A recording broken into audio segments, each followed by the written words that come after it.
And I'm dropping by with a chapter from The Wonderful Wizard of Oz by L. Frank Baum. The chapter is all about the Wicked Witch of the West.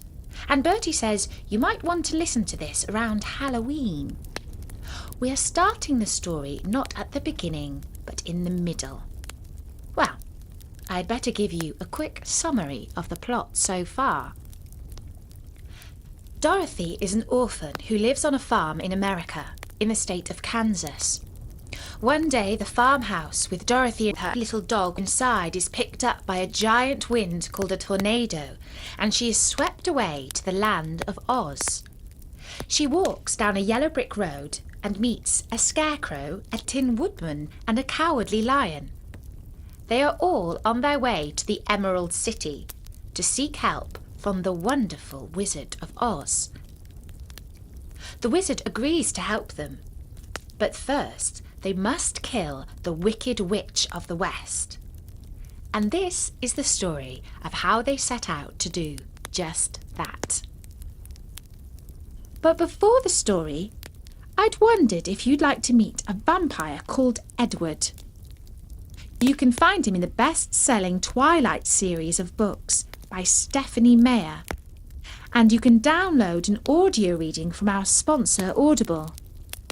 This is a love story with a bite, and it's probably best for teenagers. For a special offer from Audible, just go to the following web address, audiblepodcast.com/storynori. That's audiblepodcast.com/storynori, or follow the link from our sidebar. The soldier with the green whiskers led them through the streets of the Emerald City until they reached the room where the guardian of the gates lived. This officer opened their spectacles to put them back in his great box, and then he politely opened the gate for our friends. "Which road leads to the Wicked Witch of the West?" asked Dorothy.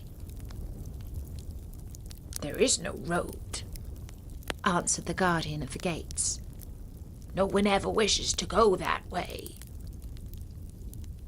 "How then are we to find her?" inquired the girl. "That will be easy," replied the man. "For when she knows you are in the country of the Winkies, she will find you and make you all her slaves." "Perhaps not," said the Scarecrow, "for we mean to destroy her." "Oh, that is different," said the guardian of the gates. "No one has ever destroyed her before, so I naturally thought she would make slaves of you, as she has of the rest. But take care, for she is wicked and fierce, and she may not allow you to destroy her. Keep to the west, where the sun sets, and you cannot fail to find her." They thanked him and bade him goodbye, and turned to the west, walking over fields of soft grass dotted here and there with daisies and buttercups. Dorothy still wore the pretty silk dress she had put on in the palace. But now, to her surprise, she found it was no longer green, but pure white. The ribbon around Toto's neck had also lost its green colour and was as white as Dorothy's dress. The Emerald City was soon left far behind. As they advanced, the ground became rougher and hillier, for there were no farms nor houses in this country of the West, and the ground was untilled. In the afternoon, the sun shone hot on their faces, and there were no trees to offer them shade, so that before night Dorothy and Toto and the lion were tired, and lay down upon the grass and fell asleep, with the woodman and the Scarecrow keeping watch. Now the Wicked Witch of the West had but one eye, yet that was as powerful as a telescope and could see everywhere.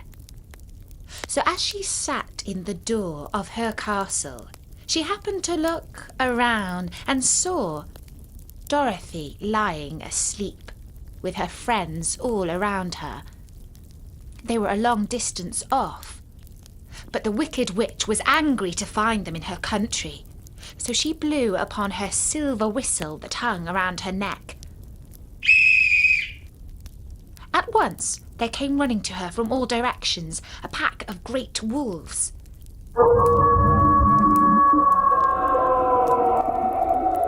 They had long legs and fierce eyes and sharp teeth.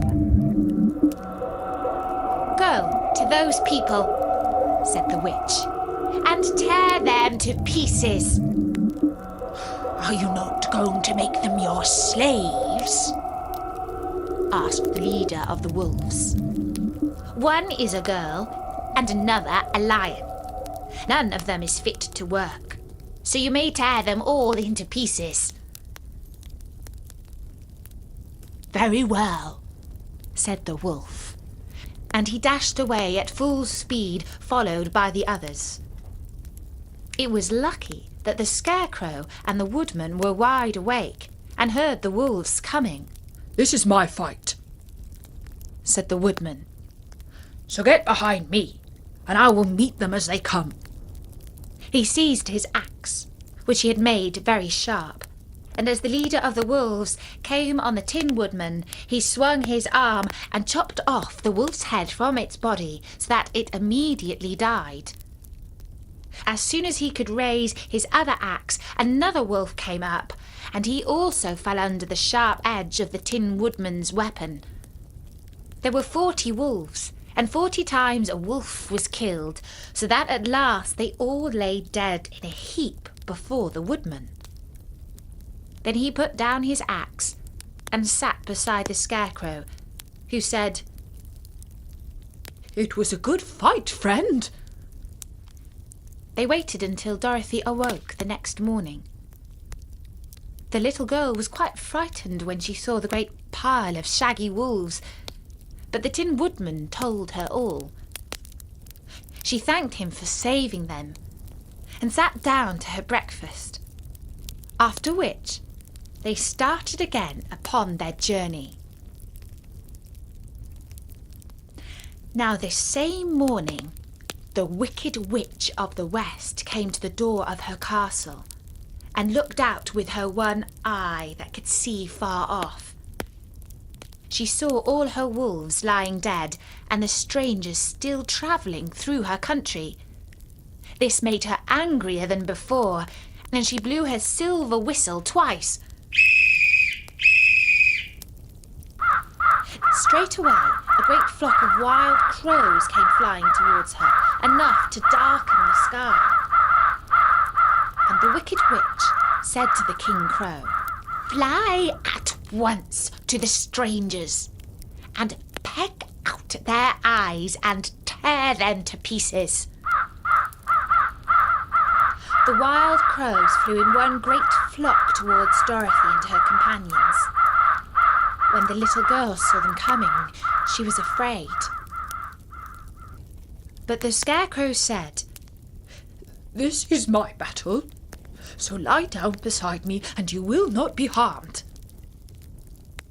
So they all lay down upon the ground except the Scarecrow, and he stood up and stretched out his arms.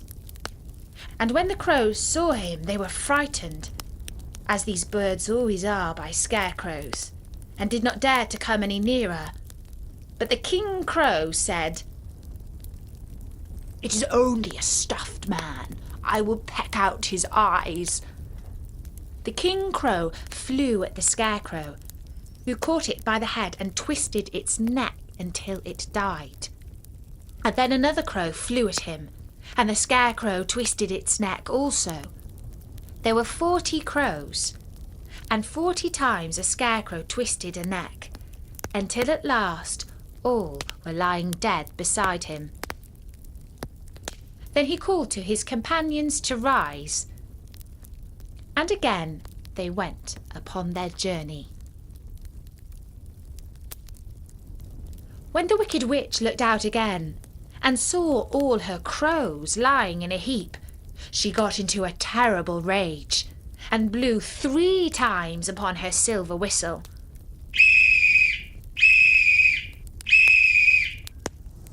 Forthwith there was heard a giant buzzing in the air, and a swarm of black bees came flying towards her. "Go to the strangers and sting them to death," commanded the witch. And the bees turned and flew rapidly until they came to where Dorothy and her friends were walking.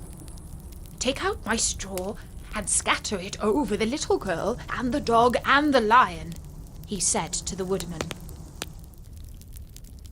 "And the bees cannot sting them." This the woodman did. And as Dorothy lay close beside the lion and held Toto in her arms, the straw covered them entirely. The bees came and found no one but the woodman to sting, so they flew at him and broke off all their stings against the tin, without hurting the woodman at all.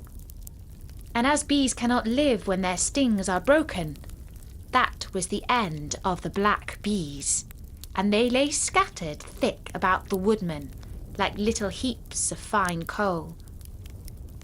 Then Dorothy and the lion got up, and the girl helped the Tin Woodman put the straw back into the scarecrow again, until he was as good as new.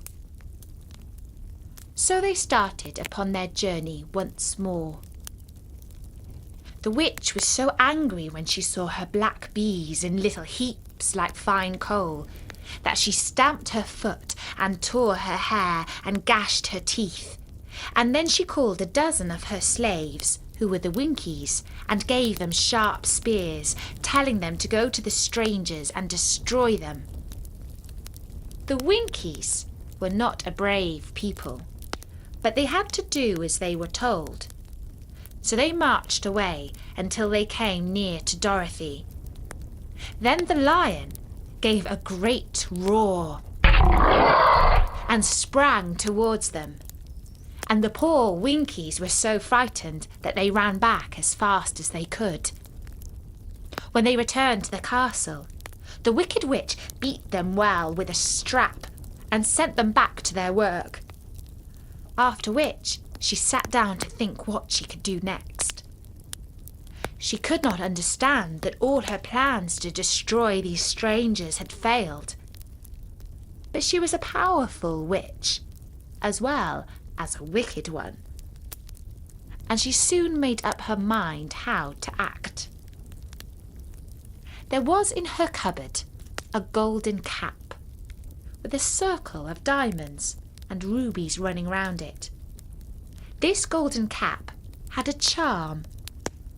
Whoever owned it could call 3 times upon the winged monkeys, who would obey any order they were given. But no person could command these strange creatures more than 3 times. Twice already the Wicked Witch had used the charm of the cap. Once when she had made the Winkies her slaves and set herself to rule over the country. The winged monkeys had helped her do this. The second time was when she had fought against the great Oz himself and driven him out of the land of the West. The winged monkeys had also helped her in doing this. Only once more could she use this golden cap, for which reason she did not like to do so until all her other powers were exhausted. But now that her fierce wolves and her wild crows and her stinging bees were gone, and her slaves had been scared away by the cowardly lion, she saw that there was only one way left to destroy Dorothy and her friends. So the Wicked Witch took the golden cap from her cupboard and placed it upon her head. Then she stood upon her left foot and said slowly, Ipi-pipi-kake. Next, she stood upon her right foot and said, Hello, hello, hello. After this, she stood upon both feet and cried in a loud voice, Zizi, Zuzi, Ziki. Now the charm began to work. The sky was darkened, and a low rumbling sound was heard in the air. There was a rushing of many wings and a great chattering and laughing.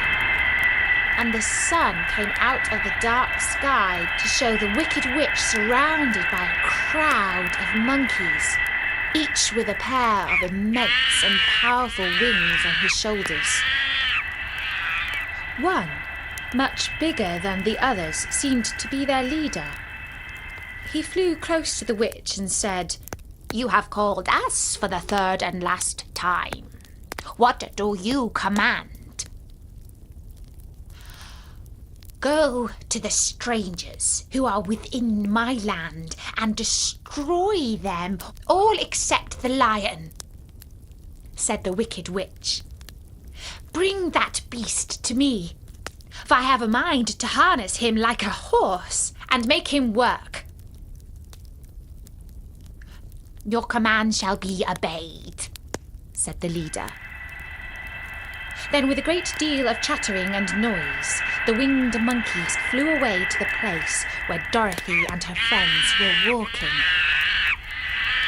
Some of the monkeys seized the Tin Woodman and carried him through the air until they were over a country thickly covered with sharp rocks.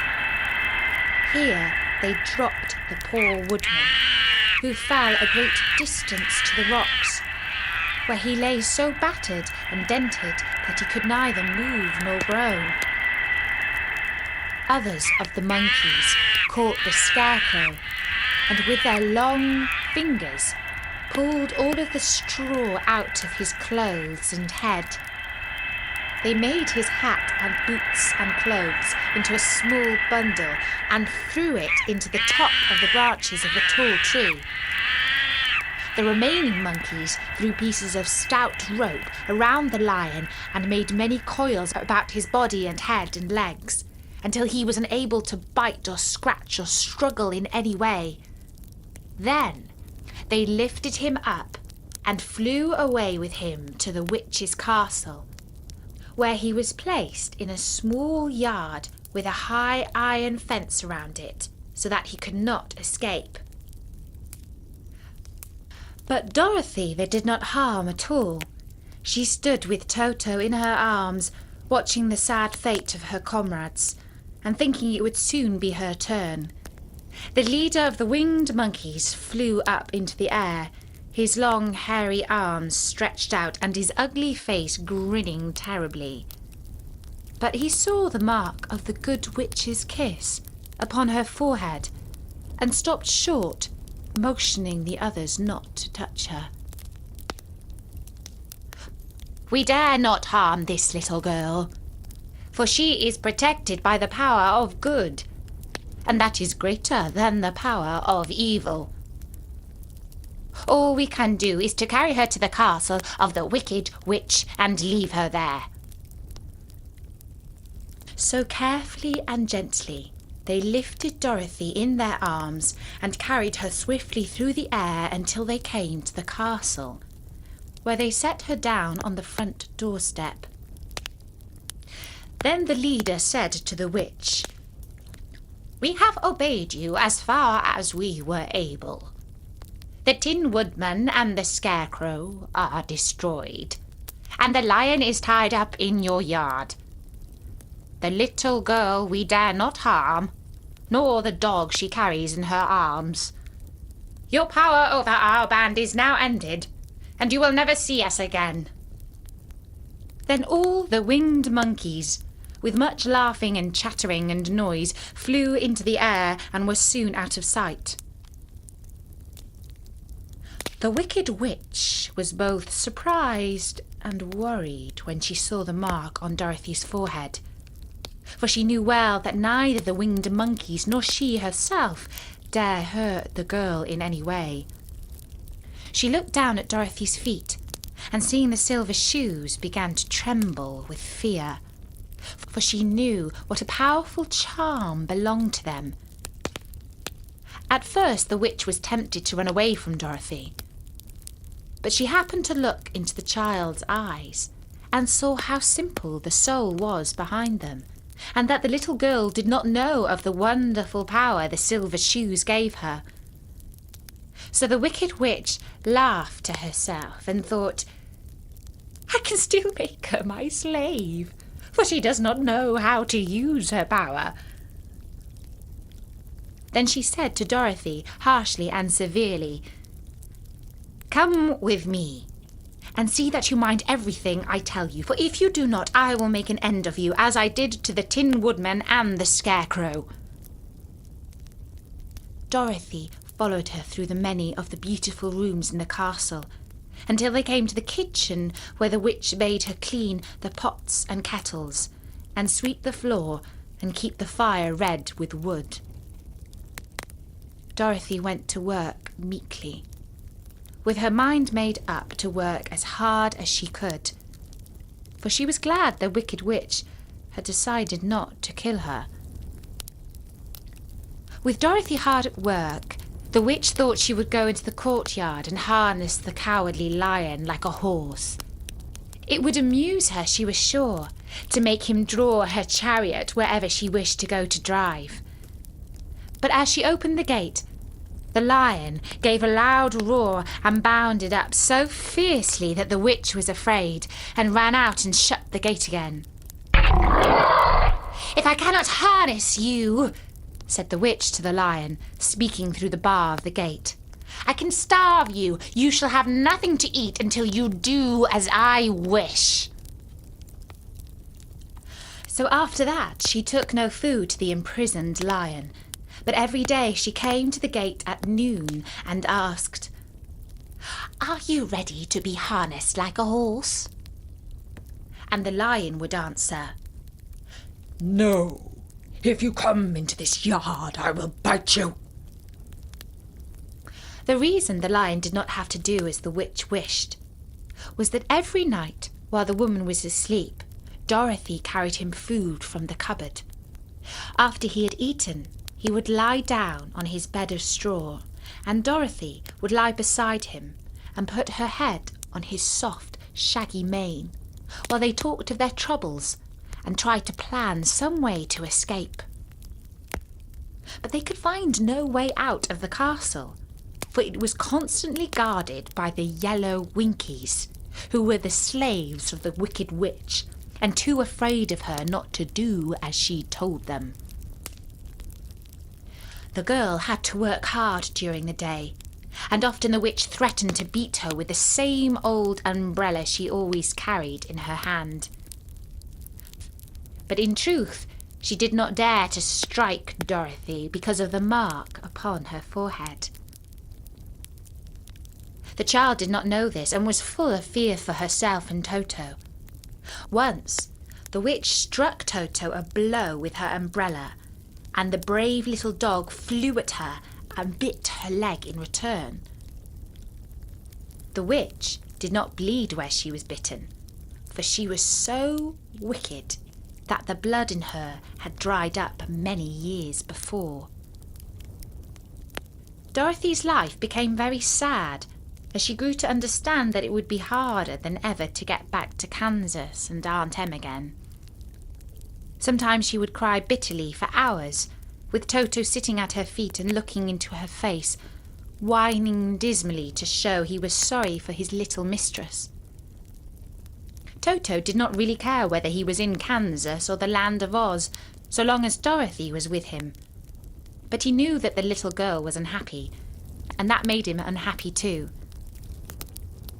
Now the wicked witch had a great longing to have for her own the silver shoes, which the girl always wore. Her bees and her crows and her wolves were lying in heaps and drying up, and she had used up all the power of the golden cap. But But if only she could get hold of the silver shoes, they would give her more power than all the other things she had lost. She watched Dorothy carefully to see if she ever took off her shoes, thinking she might steal them. But the child was so proud of her pretty shoes that she never took them off, except at night when she took her bath. The witch was too much afraid of the dark to dare go in Dorothy's room at night to take the shoes. And her dread of water was greater than her fear of the dark, so she never came near when Dorothy was bathing. Indeed, the old witch never touched water, nor ever let water touch her in any way. But the wicked creature was very cunning, and she finally thought of a trick that would give her what she wanted. She placed a bar of iron in the middle of the kitchen floor, and then by her magic arts made the iron invisible to human eyes, so that when Dorothy walked across the floor, she stumbled over the bar, not being able to see it, and fell at full length. She was not much hurt, but in her fall one of her silver shoes came off, and before she could reach it, the witch had snatched it away and put it on her own skinny foot. The wicked woman was greatly pleased with the success of her trick, for as long as she had one of the shoes, she owned half the power of their charm. And Dorothy could not use it against her, even had she known how to do so. The little girl, seeing that she had lost one of her pretty shoes, grew angry and said to the witch, "Give me back my shoe!" "I will not," retorted the witch, "for now it is my shoe and not yours." "You are a wicked creature," cried Dorothy. "You have no right to take my shoe from me." "I shall just keep it all the same," said the witch, laughing at her, "and someday I shall get the other one from you too." This made Dorothy so very angry that she picked up the bucket of water that stood near and dashed it over the witch, wetting her from head to foot. Instantly the wicked woman gave a loud cry of fear, and then as Dorothy looked at her in wonder, the witch began to shrink and fall away. "See what you have done!" she screamed. "In a minute I shall melt away!" "I'm very sorry indeed," said Dorothy, who was truly frightened to see the witch actually melting away like brown sugar before her eyes. "Didn't you know water would be the end of me?" asked the witch in a wailing, despairing voice. "Of course not," answered Dorothy. "How should I?" "Well, in a few minutes I shall be all melted, and you will have the castle to yourself. I have been wicked all my day, but I never thought a little girl like you would ever be able to melt me and my wicked deeds. Look out! Here I go!" With these words, the wicked witch fell down in a brown, melted, shapeless mass and began to spread over the clean boards of the kitchen floor. Seeing that she had really melted away to nothing, Dorothy drew another bucket of water and threw it over the mass.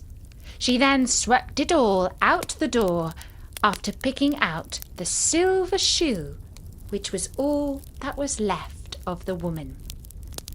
She cleaned it and dried it with a cloth and put it on her foot again.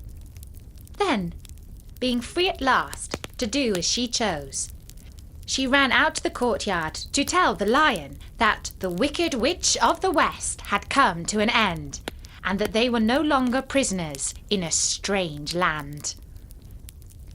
And that was the story of the Wicked Witch of the West from the Wonderful Wizard of Oz. Bertie says that it's an American fairy tale, and that you might have seen the classic film starring Judy Garland, in which she sings, "We're off to see the wizard, the wonderful Wizard of Oz," or something like that. The book also inspired a song by Elton John called "The Yellow Brick Road," but I won't sing that one. And if you are listening around Halloween, trick or treat! Bye-bye! How Old Witch Neda Stole the Moon and the Sun. Once upon a time, thousands and thousands of years ago I expect, for no one ever hears of Witch Neda in these days, an old witch named Neda used to jump on her broomstick with another broom in her hand. She used to fly about the sky, brushing away the cobwebs, as she called them. What she really did was to brush away the little rain clouds that the stars used for veils when they were tired of shining. "You let our veils stay over our faces," said the little stars, quite angry with old Witch Neda. "We want them. You wicked old witch, go away, go away." But Witch Neda would only laugh a cackling laugh and go on with her broom, sweeping away the cobwebs. "Silly little stars," said old Witch Neda. "They would have the sky in a most untidy state if it weren't for me. I have to sweep every night. If I didn't, the sky would be filled with cobwebs. Veils indeed. Those silly little things do not know the difference between a veil and a cobweb." One night, the stars were all wearing their veils when along came old Witch Neda with her broom and whisked them off. And the little stars were so angry they forgot their nice manners. And many of them rushed at old Witch Neda, darting little sharp points right into her face and making her wink and blink so that she couldn't see where she was going. And she bumped right into the moon, who was just coming out from behind a cloud to see what was going on. "Look out where you are going, old witch," he called. Old Neda dropped her broom and made a grab for the moon, and she caught him too, right by the nose. "Here, here, here, let go of my nose," he cried. But old Witch Neda did not let go. She hung on and carried him off to her house on the top of a high mountain. "I'll give those silly little stars something to cry about now," said old Neda, as she opened a dark closet and threw in the moon. "They won't have any moonlight for a while, and if I can get the sun, I can have all the things my own way in the sky and make those stars sorry they were rude to me tonight." The next day, when the sun was shining and not thinking a thing about any harm coming to him, old Neda put on her smoked glasses and her high-topped cap and a long black cape. Then she jumped on her broomstick and flew straight for the sun. Of course, the stars were asleep and could not warn the sun, and he thought it was a black cloud he saw sailing toward him. "Ha, now I can take a little nap," he said. "Here comes a black cloud, which I can hide behind for a while. I do get so sleepy shining all day." And then the sun gave a yawn just to get ready for his nap. But something happened. He didn't just know what, but before he could stop to yawn, he felt a jerk. And then he was covered with something black and whizzed along at a terrible rate of speed. He didn't know where. "There, I guess I can run things to suit myself now," said old Witch Neda, as she took from under her cape the sun, winking and blinking and wondering whatever had happened to him. Into the dark closet with the moon she threw the sun and closed the door. Of course, the stars awoke as soon as it was dark, and it became dark right away when old Neda stole the sun. So the little stars shone and winked all night and all day, because the sun did not get up, and they did not know when the night was over. The next night they twinkled, and the next day, but then they began to get so sleepy they could not keep their bright eyes open, and one by one they began to nod.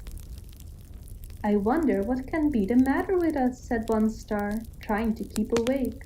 This is the longest night I've ever seen. I wonder where the moon is, said another. If we could see him, we might find out why the sun is so lazy this morning.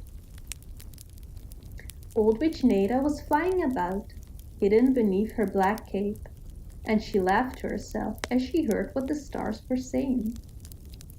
I can tell you where the sun is and the moon too, she said, throwing off her cape and showing herself to the stars. I have them both locked up in a closet in my room. And off she flew on her broomstick, leaving the poor little stars quite speechless with amazement. Something must be done, and done at once, said one star.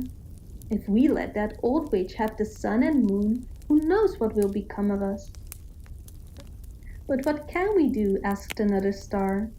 Here we are up in the sky, and old Neda's house is on the top of a mountain. Besides that, she will keep a close watch over them, you may be sure.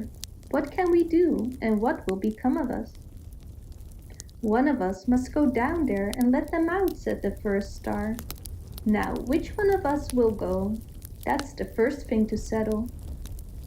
No one answered for a minute, and then a very little star said timidly, I'm willing to go, but I'm so small, I do not suppose I could do any good. You are the very one to go, just because you are so small, said the first star. And now I will tell you how it can be done. Old Witch Neda will be up here tonight, you may be sure, because she is happy now that she has the sun and the moon, and wants to see how unhappy we are. When she comes tonight, we must make a great fuss and cry because we are so upset, not knowing when it is day or night, and beg her to help us. She will fly around close to us, and when she is very near Little Star, we must wail and cry and attract her attention, and then Little Star must jump on the broomstick right behind Old Witch Neda. Oh, said all the stars, oh, for they were afraid of old Neda. But the little star did not cry out. She just winked and blinked and listened to what the first star said. As I said, continued the first star, Little Star must jump on the broomstick right behind Old Witch Neda, and then close her eyes until old Neda comes to her house on top of the mountain.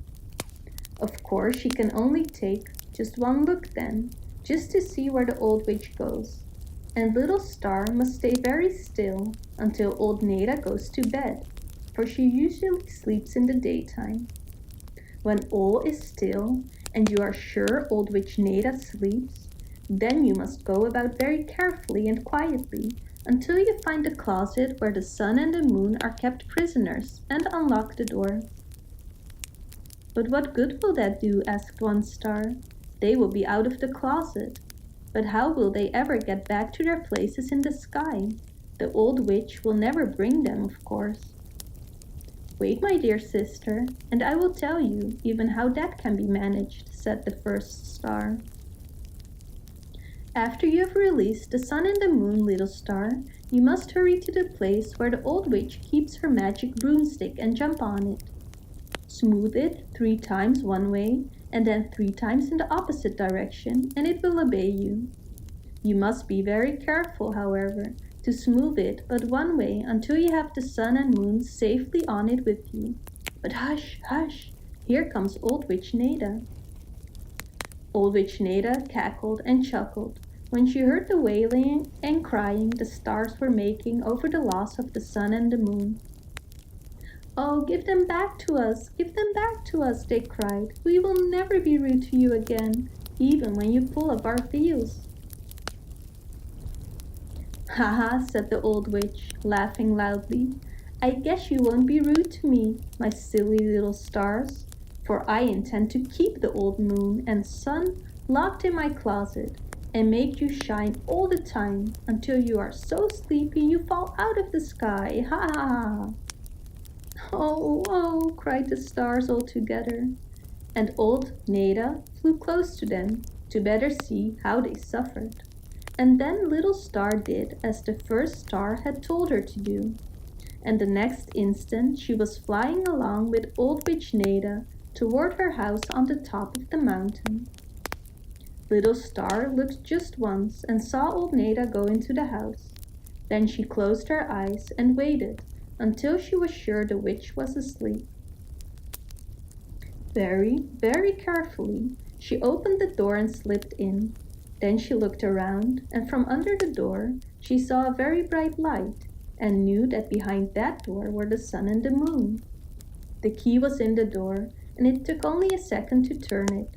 "Hush," said the little star, "I've come to release you. Do not make a sound. Follow me." Little Star took from a chair Old Witch Neda's big black cape, and threw it over the sun and the moon, so their bright light might not awaken the old witch. And in another minute they were all sitting on the broomstick, while Little Star smoothed it 3 times one way and 3 times the other, and then said, "Off to the sky, take us home, good broomstick." Away they flew, and in a short time the sun was shining in the sky, just as if nothing had happened to him, and the stars went to sleep and slept soundly. They were so tired. Little Star that night took her place in the sky very quietly, but the other stars wanted to know all about her adventure. "Oh, I just did as the first star told me," modestly replied the little star, "and brought back the sun and the moon, that was all." "You were a brave little star," said the first star, "and as a reward, the broomstick of the old witch has been made into stars, which is to be made into a big cross, and this cross forever you shall shine. And you will take on more brightness than any of us, brave, brave little star." Of course, the old witch, having lost her broomstick, could not bother the stars anymore, so they shone and twinkled happily on, always feeling grateful to Little Star for helping them out of their great trouble.